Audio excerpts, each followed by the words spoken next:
Marathon Messier. Deux mots qui reviennent très souvent dans la bouche des astronomes quand arrive le mois de mars. Mais alors, qu'est-ce que le marathon Messier? En quoi ça consiste? Comment y participer? Quel matériel faut-il? Comment le préparer? C'est ce qu'on va voir dans cette vidéo.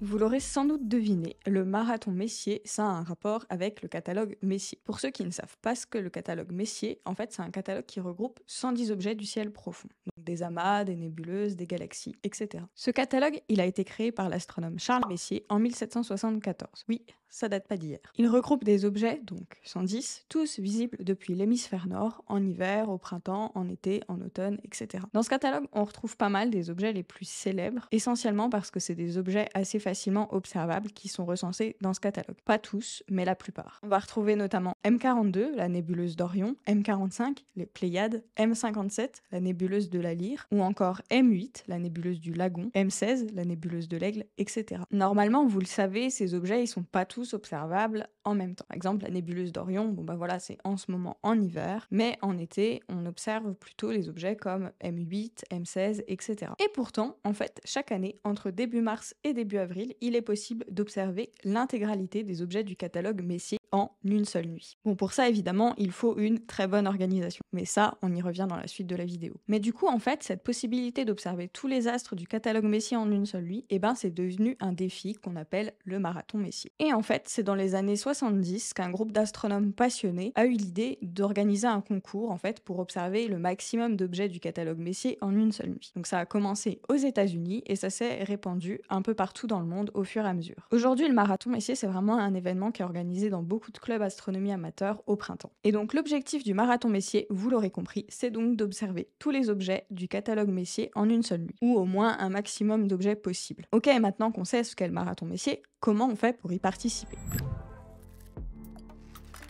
Alors, il y a plusieurs possibilités. La première, la plus simple, c'est tout simplement de le faire tout seul. Pour ça, en fait, il suffit de sortir observer toute une nuit à la bonne période et de viser et contempler les 110 objets du catalogue Messier. Mais c'est un défi qui peut se faire en groupe et qui est d'ailleurs beaucoup plus intéressant à faire à plusieurs. Pour ça, si vous connaissez des astronomes proches de chez vous, vous pouvez tout simplement organiser une soirée, trouver un endroit dégagé avec peu de pollution lumineuse et les inviter à venir observer avec vous. Et si vous n'avez pas envie d'organiser une telle soirée ou si vous n'en avez pas les moyens, pas d'astronome proche de chez vous, ou vous ne les connaissez pas assez bien, ou pas de matériel, etc., vous pouvez également participer tout simplement à une soirée marathon Messier dans un club d'astronomie. Normalement, il y a pas mal de clubs astronomie amateurs qui organisent des événements marathon Messier, dont vous devriez pouvoir en trouver un proche de chez vous. S'ils font des soirées ouvertes au public pour cet événement, ça peut aussi être l'occasion, si vous ne faites pas encore partie d'un club, de découvrir un peu cette ambiance. Et si aucun club autour de chez vous n'organise de marathon Messier, vous le savez peut-être, nous, chez Astronomie Pratique, on a créé notre propre club d'astronomie entièrement en ligne en 2021. Dans l'académie, tout se fait depuis chez soi.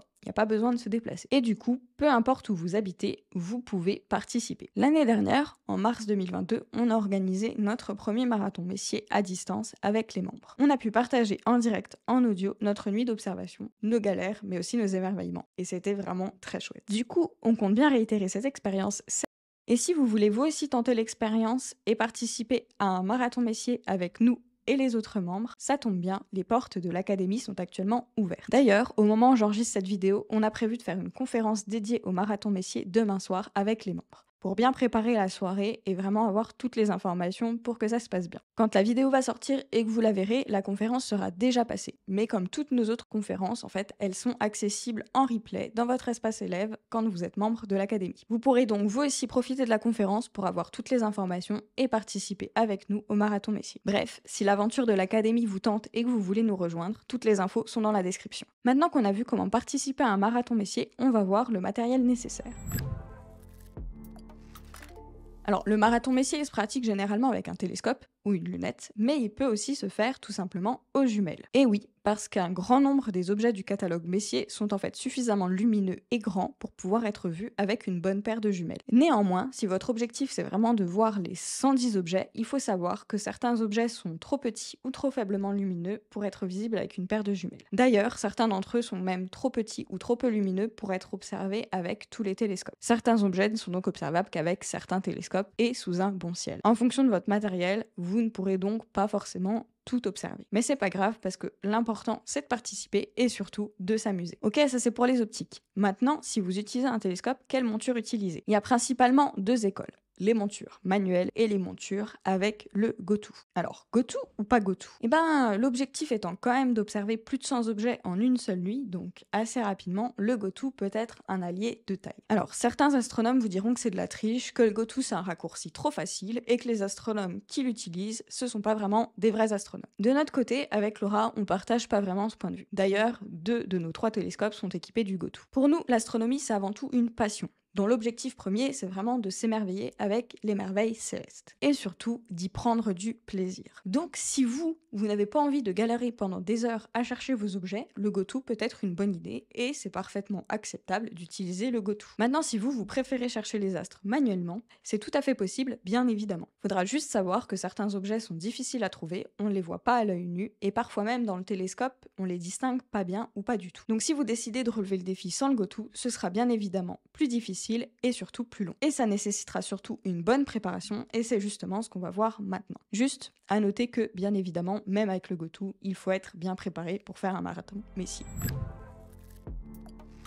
Ok, alors comment bien le préparer ce marathon? Bah déjà, faut préparer le matériel. Donc, votre télescope ou vos jumelles, évidemment, mais pas que. Si vous utilisez un télescope, il faut penser à préparer les oculaires. Le marathon Messier, c'est 110 objets de taille et de forme différentes. Donc vous vous en doutez, il va vous falloir plusieurs oculaires de plusieurs focales différentes pour pouvoir vraiment profiter de chaque objet. Le petit plus pour profiter au mieux du marathon Messier, si vous en avez la possibilité, c'est d'utiliser un oculaire zoom comme celui-ci. Un oculaire comme celui-ci va vous permettre de changer facilement et rapidement de focale et donc de zoomer et de dézoomer en fonction des objets. Et quand on a prévu d'observer beaucoup d'objets dans un laps de temps aussi court, c'est vraiment un allié de taille. Le deuxième accessoire pour bien réussir un marathon Messier, c'est bien évidemment la lumière rouge.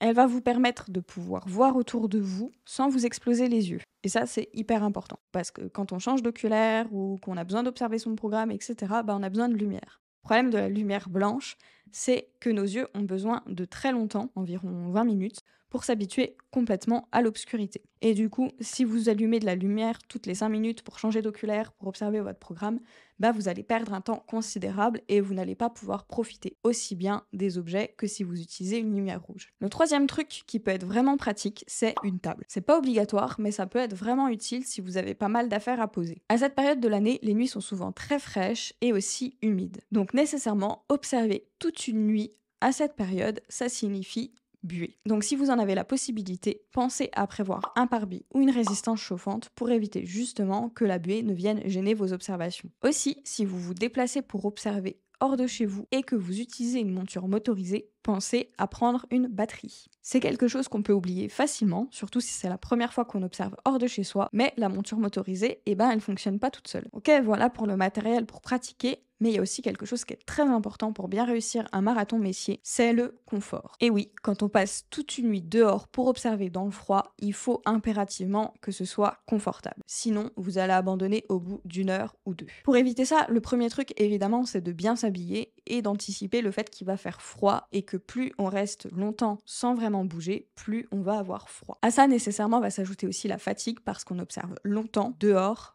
de nuit pendant qu'on serait censé dormir. Et vous le savez, quand on est fatigué, on a encore plus froid. Le deuxième conseil pour que ce soit confortable, c'est de faire des pauses régulièrement. Pouvoir vous reposer un peu, boire un coup, prendre un petit encas, etc.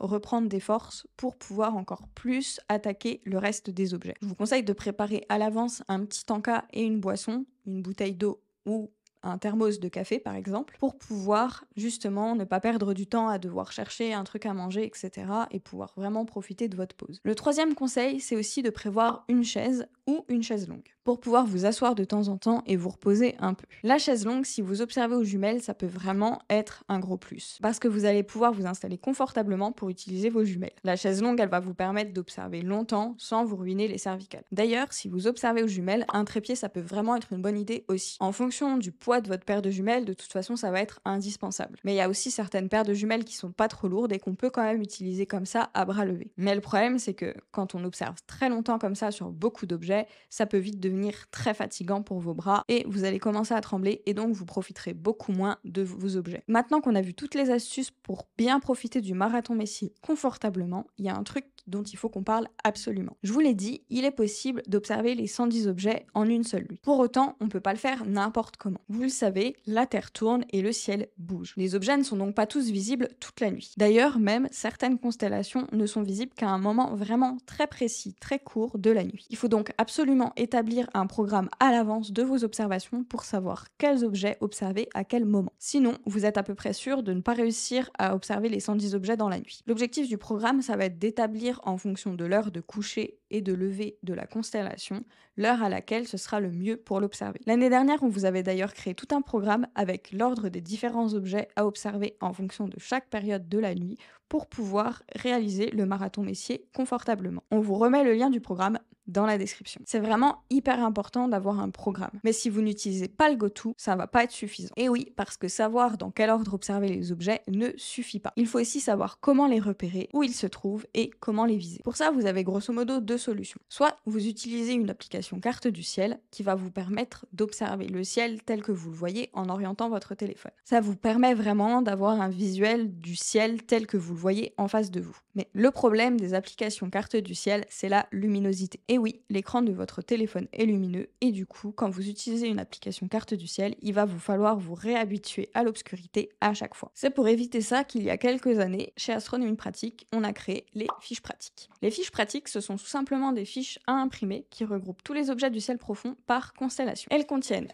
une carte d'identité de la constellation, un récapitulatif de tous les objets du ciel profond présents dans la constellation avec toutes les informations importantes, un schéma de repérage pour trouver la constellation, une vue d'ensemble pour repérer où se situe chaque objet du ciel profond par rapport à la constellation et des vues plus détaillées pour pouvoir trouver plus précisément les objets du ciel profond et pourquoi pas tracer votre cheminement d'étoiles. Ce qu'on vous conseille du coup pour bien préparer le marathon Messier, c'est de préparer vos fiches avec les cheminements d'étoiles pour repérer chaque objet et de les avoir avec vous pendant la soirée et de juste pouvoir les regarder avec la lampe rouge. Ça vous permettra d'avoir un repère direct pour savoir où chercher l'objet et de ne pas perdre de temps. Et voilà, vous avez maintenant tout ce qu'il vous faut pour bien participer au marathon Messier. Si vous voulez récupérer le programme gratuitement ou aller jeter un œil aux fiches pratiques, tous les liens sont dans la description. Et si vous voulez participer au marathon Messier avec nous et les autres membres de l'académie, on accueille en ce moment de nouveaux membres. Toutes les infos pour vous inscrire sont dans la description. Et sur ce, je vous souhaite un très bon marathon Messier à tous et surtout, n'oubliez pas de garder la tête dans les étoiles.